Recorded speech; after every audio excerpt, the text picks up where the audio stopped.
handed the envelope to a man sitting on the steps outside the convention center, and I walked back to my car without turning around once. That was 14 months ago. I still think about his face sometimes. Not my son-in-law's face.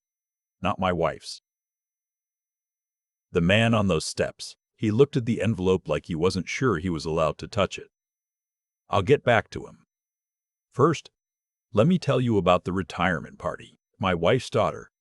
I'll call her my stepdaughter because that's what she's been to me for 22 years, even if the paperwork and the feeling never quite lined up the same way. She married a decent man named Owen. Good enough man. Quiet. Worked in insurance. I had no complaints about Owen. My complaints were never about Owen. The retirement party was for my wife's brother, Clifton. 65 years old, retiring from the school district after 31 years as a vice principal. The family rented a ballroom at a convention center outside of Columbus. Decorated it nicely. Clifton deserved a party. He's not a bad man. He was just the centerpiece of an evening that reminded me very clearly of where I stood. My name is Graham. I'm 63 years old. I was a mechanical engineer for 37 years. I retired 2 years ago. My wife Paulette and I have been married for 22 years. I came into her life when her daughter Stephanie was 9 years old. I raised Stephanie alongside Paulette. I attended every school play, every parent-teacher conference, every awkward middle school recital where she stood in the back row and forgot the words. I was there. Paulette had a son from her first marriage, too, a boy named Darian who was 12 when I came into the picture. Darian and I never had trouble. We got along fine, the way men often do. Not much said, but comfortable enough. He lives in Phoenix now with his family. He calls on birthdays. That's enough. Stephanie was different. Stephanie and I were close for a long time. She used to call me on our lunch breaks from college just to talk. She told me things she didn't tell her mother. I drove 14 hours round trip when she had a car accident her junior year because Paulette had a fear of highways and couldn't make herself do it. I sat in a hospital waiting room for 4 hours drinking bad coffee, and when Stephanie came out with a bandaged wrist and saw me standing there, she cried. She said, "You came." I said, "Of course I came." That was 15 years ago. Things changed slowly, and then all at once. The shift started around the time Stephanie married Owen. Not because of Owen. Because of Paulette's side of the family and the way they told the story of Stephanie's life. In their version, Stephanie had been raised by Paulette and Paulette alone. Her biological father, a man named Dale who left when she was 4, barely existed in any telling. And I, apparently, existed somewhere between a footnote and a household appliance. Present. Functional. Replaceable. I noticed it in small ways at first. A toast at Thanksgiving where Paulette's mother talked about how Paulette had done it all herself. A photo album at a cousin's house with no pictures of me and Stephanie together, even though I knew the photos existed because I was in them. Little disappearances. I didn't say anything. I'm not a man who makes scenes. I grew up in a house where you kept things inside until they calcified into something you could carry without spilling, and I never fully unlearned that. Paulette knew how I felt in general terms. We'd had conversations that circled the subject without ever landing on it directly. She'd say something like, "You know how my family is," and I would nod, and that would be the end of it until the next time. I stayed because I loved my wife. I stayed because I loved my wife. I stayed because I loved Stephanie. I stayed because the good parts of our life together were real and worth protecting, and I stayed because I told myself it wasn't that bad, that I was maybe being too sensitive, that men my age from my background aren't exactly trained to articulate the specific loneliness of being erased from a family you helped build. But it was that bad. I just didn't want to know it yet. For Clifton's retirement party, I made something. I want to explain this carefully because when I tell you what it was, you'll understand why what happened afterward meant what it meant. Clifton had spent 31 years working with kids who were difficult. Not difficult like spoiled, but difficult like broken at home.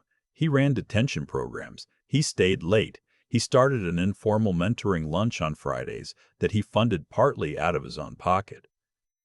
He had a particular gift for the kids nobody else wanted to deal with. I know this because Stephanie had told me stories about Clifton when she was growing up, and because I'd watched him at family gatherings over 2 decades and could see it in how he carried himself. He wasn't the kind of man who needed to be the loudest in the room. So I made him a memory book, not a scrapbook. Something more considered than that. I spent 3 months on it. I contacted former students through a parent network Clifton had mentioned once and through the school district's alumni association. I reached out to teachers he'd worked alongside. I gathered written memories, photographs, a few drawings from kids who are now adults with kids of their own. I had the whole thing bound professionally with his name on the cover and a dedication page inside that I wrote myself. It was the finest thing I've ever made that wasn't made from metal. I also reached out to the principal Clifton had served under for his last 12 years, a woman who'd since retired to Tucson. She sent a handwritten letter that I included in the book. 3 pages. She wrote about the Friday lunches. She wrote about a specific boy. She used only his first name, who had come into Clifton's detention room one February afternoon intending, she believed, to not go home that evening. She wrote about what happened instead.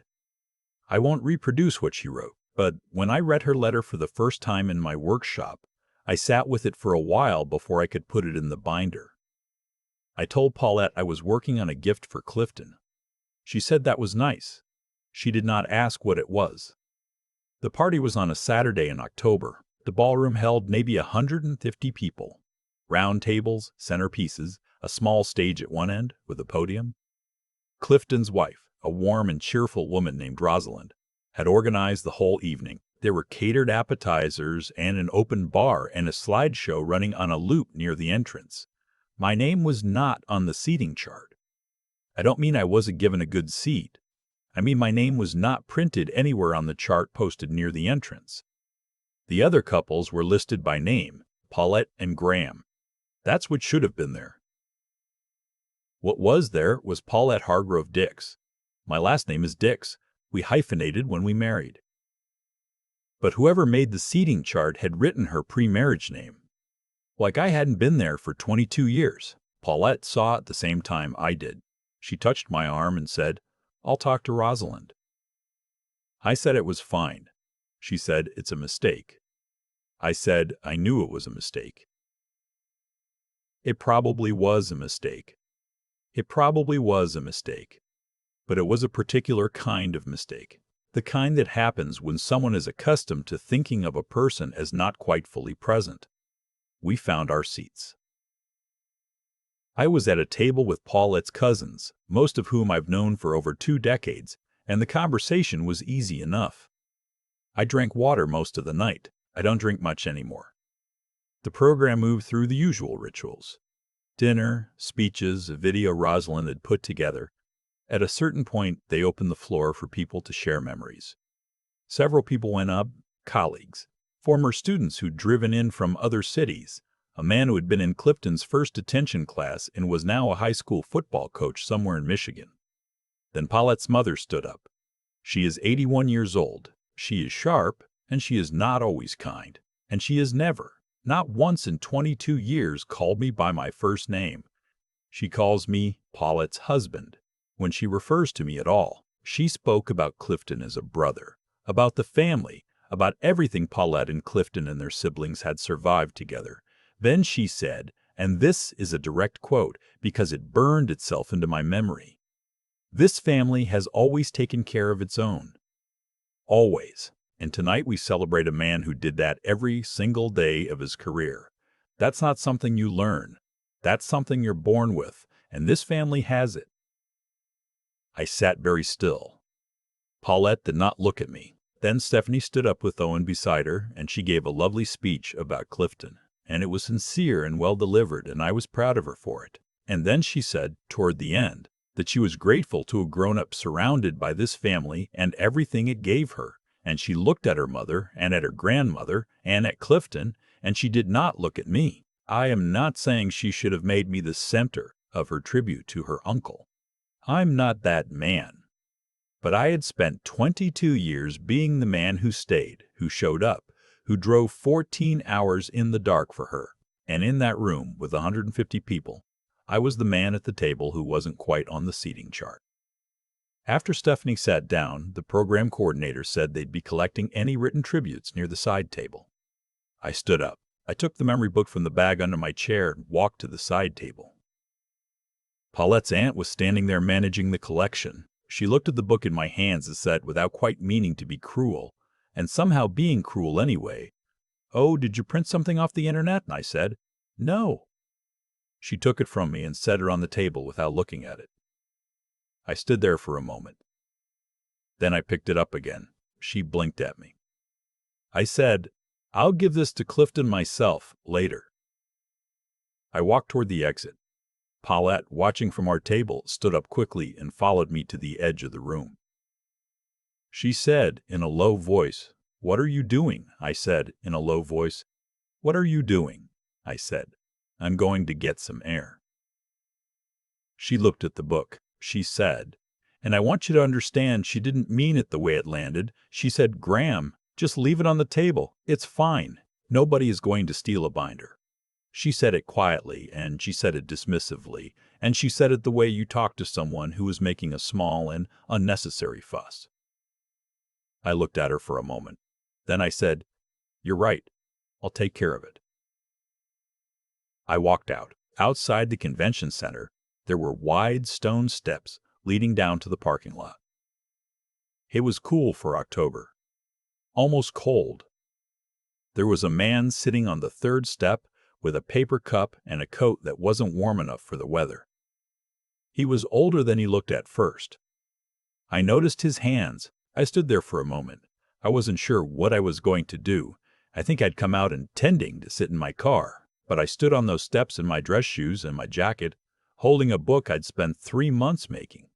And I thought about Clifton's Friday lunches and the letter from the principal in Tucson and the boy who would come into detention in February, not planning to go home. And I thought about what it meant for something to matter to the right person at the right time. I sat down on the step beside the man. He looked at me sideways. I said, "I made this for someone who doesn't quite know what it is yet, but you look like a man who understands what it costs to be overlooked." He said, "Yeah." I held the book out toward him. I said, "I'd like you to keep this safe for a little while. An hour, maybe. If a man named Clifton comes out those doors, would you give it to him and tell him it's from Graham?" He looked at me carefully. Then he said, "You don't want to give it yourself." I said, "I need him to receive it from someone unexpected, so he pays attention to what's inside instead of how it arrived." He thought about that. Then he nodded and took the book, and he held it the way you hold something that belongs to someone else. I went and sat in my car. 40 minutes later, my phone rang. It was Clifton. Clifton is not a demonstrative man, but his voice was different. He said, "Graham, there's a man out front who says this is from you." I said, "Did you look at it?" He said, "I looked at it." There was a pause. He said, "The letter from Adelaide." That was the retired principal's name. Adelaide. I hadn't told anyone about the letter. How did you find her? I said the school district's website had a history section with some old staff listings. He said, "That boy's name was Jerome. He's a pharmacist now in Indianapolis. He has 2 daughters." I said I didn't know that. Clifton said, "Jerome wouldn't know that anybody remembered. He probably thinks it was just a detention." Another pause. "Graham, this is something." I said, "You earned it." He said, "Are you out here somewhere? Come back in." I said, "I'll come in a little while. Tell that man out front to go in and get warm. Tell Rosalind he's a friend of mine. He can have dinner." Clifton said, "Done." I sat in the car a little longer. I wasn't angry anymore. I was something else, lighter maybe, or just clearer, the kind of feeling you get when you stop pretending something isn't true. When I came back in, the man from the steps was sitting at a table near the back with a plate of food, talking to one of Clifton's former colleagues like they were old friends. Rosalind caught my eye from across the room and mouthed something at me. I think it was, "Thank you." Clifton found me before the evening ended. He shook my hand and held it a moment longer than a handshake requires, and he looked at me the way men look at each other when they don't have the words and they both know it. That was enough. Paulette found me too. She'd watched me come back in. She watched the exchange with Clifton. She didn't say anything about the book, not that night. But something in her face was different. Not guilty exactly. More like she'd seen something she hadn't expected to see, which was her husband treated as someone worth treating well. On the drive home, she was quiet for a long time, and then she said, "You never told me what you'd made." I said, "You never asked." She didn't respond for a while. Then she said, "I know. Just that. I know. Just that. I know. I want to be honest with you about what happened after, because I'm not interested in a story where everything resolves neatly and everyone learns their lesson and the overlooked man gets a standing ovation. Life doesn't do that." Paulette and I have had hard conversations since October, the kind we'd been circling for years. She admitted that she had allowed her family to treat me as less than what I was, and that she had done it partly out of exhaustion. Fighting her mother and her aunts on anything required energy she often didn't have, and partly out of something she's still working to name. I told her I understood the exhaustion. I told her I didn't understand the rest of it, not fully, and that she owed it to both of us to figure it out. We are still married. I want to be clear about that. I'm not telling you the story because it ends in divorce. I'm telling you this story because it ends in clarity, which is more valuable and more painful and harder to come by. Stephanie called me the week after the party. She said her mother had told her some of what happened, though not all. She said, "I should have said your name up there." I said, "Yes, you should have." She was quiet for a moment. Then she said, "I don't know when I stopped. I don't know when it became easier not to." I said, "When the people around you make it easier not to." She said, "That's not an excuse." I said, "No, it's not."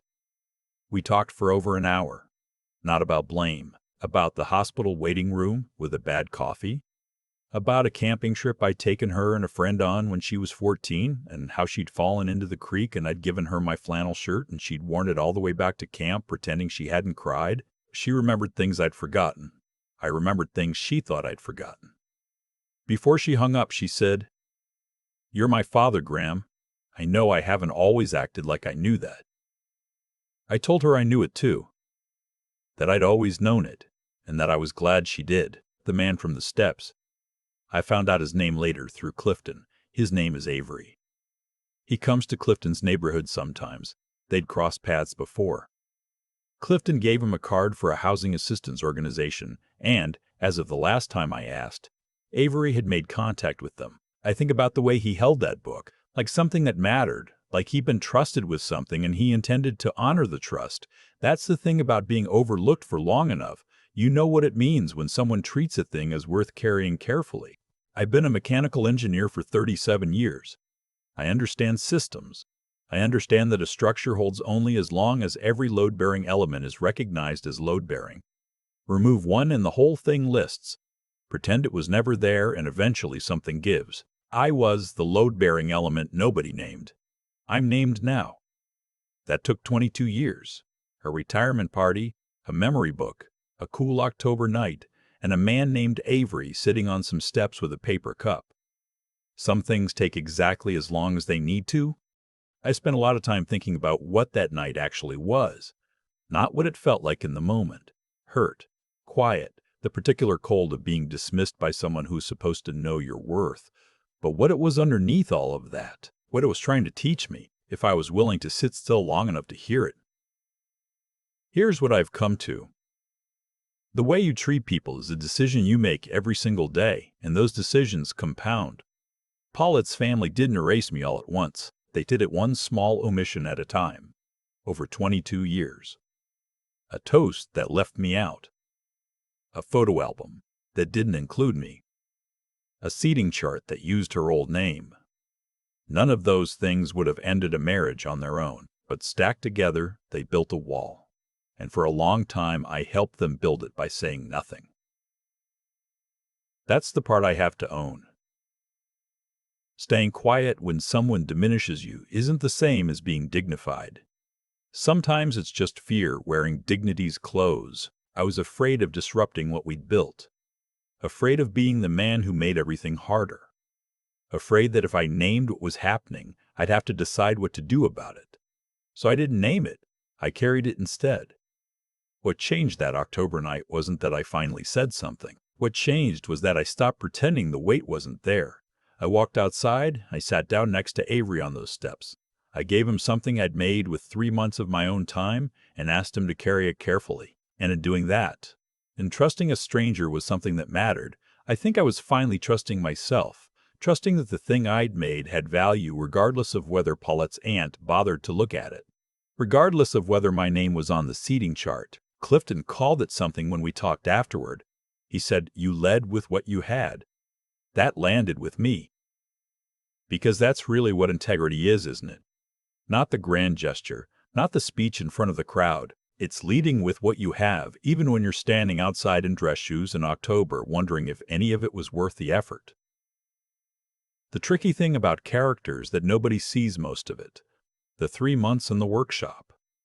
The emails to former students, the letter from Adelaide about Jerome, who is now a pharmacist in Indianapolis with 2 daughters and probably has no idea an old principal wrote about him. Nobody at that party knew what was in that book until Clifton opened it. And even then, most of them never knew.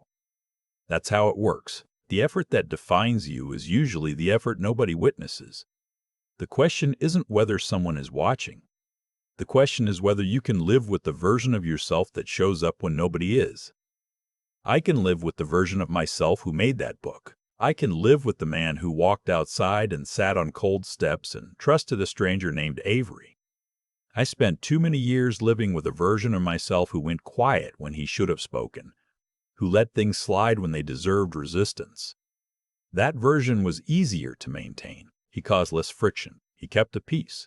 But he was slowly disappearing. And I am not interested in disappearing.